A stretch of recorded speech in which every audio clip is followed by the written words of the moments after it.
work smarter, not necessarily harder. And I agree that the tools that are out there, in my opinion, or at least the way that my simple mind works, is I look at them as they amplify what you do. If you do it well, it's going to amplify that you're doing it well. If you do it poorly, it's unfortunately going to amplify that. But the technology has changed, and I do agree. I think it was Jay Abrahams once told me that the pillars of success, basically are the sales process, that if you're just linked to just cold calling, or if you're just linked to emailing, or if you're just linked to LinkedIn, if you pick just one of those marketing niches, if something happens where you're overly dependent on it, and whether there's a regulation, there's a social shift, your business can be gone overnight. In these robocalls, for people that are overly dependent solely on phone, and there again, phones work amazingly well, but they're different than they were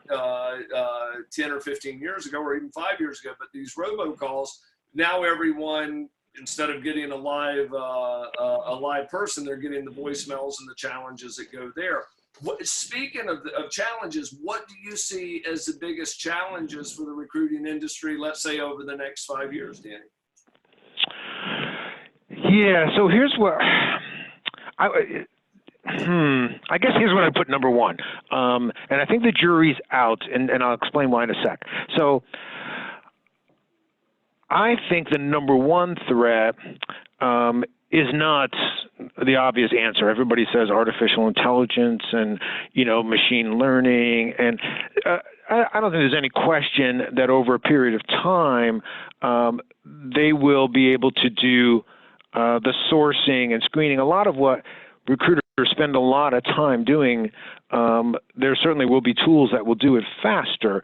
But I see that as a plus, because historically, if you look at the industry, Monster comes up and everybody predicts the end of the recruiting industry, and then you realize that recruiters use the job boards better than anybody else. And then LinkedIn comes in and everybody goes, social media will kill the recruiting industry. The jig is up. Mystery's gone. We know where you get the people from. Okay, but you can't get the people.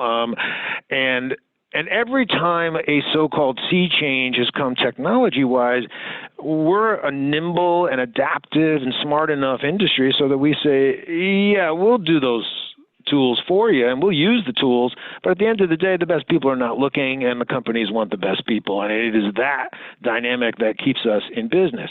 So I don't worry about machine learning or artificial intelligence, but I'll tell you what bothers me, and I'm not sure there's a simple answer, and that is the combination of the technology and the tools, along with companies saying, well, hold on now, maybe we can't recruit Wilson Cole or Danny Cahill if they're making seven figures to come work for us.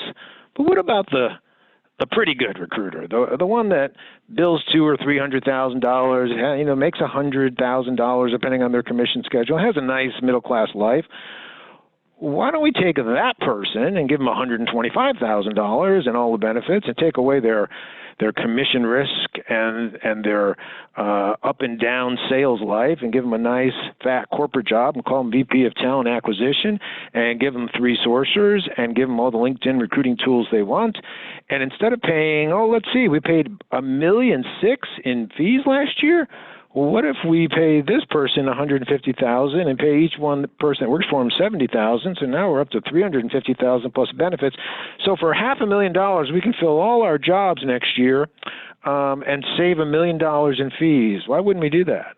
Now, all the obvious arguments, and your audience is screaming right now. The people that are hearing me are going, well, they're not as good as us. Those are all horrible recruiters.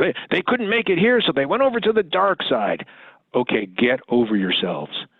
I've seen seriously good recruiters. I lost one myself, 4 years here. One of our best young recruiters. She was making $200,000 here, but she said, I'm curious, what's the corporate life like? I know what the agency life is like. I don't know what the corporate life is like. And now she's talent acquisition. She's got a seat at the C-suite. She loves it. A friend of mine who owned a firm went over to Google.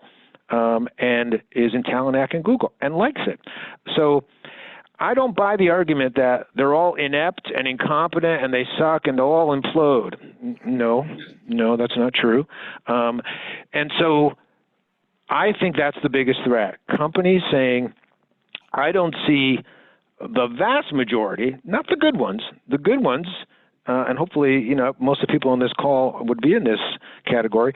We're finding people that are very good. We're finding them fast, and we're so niched, and we have such good embedded relationships that we're basically using the argument of, I understand you have Talent Act. They don't have all the people. I don't have all the people. I work on a contingency basis. Let me compete. Best man wins. That's okay. That'll probably get you through until there is a recession.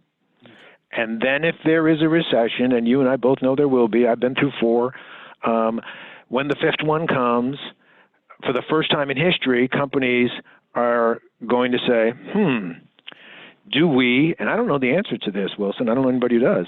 It's going to go one of 2 ways. It's either going to be fabulous for us, and they're going to go, well, wait a minute.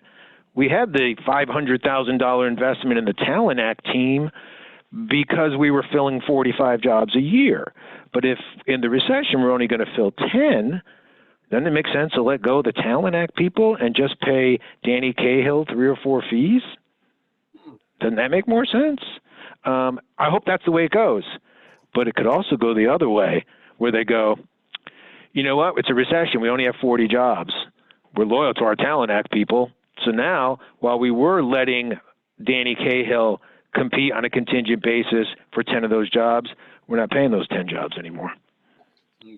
And I think that's a real threat to our business.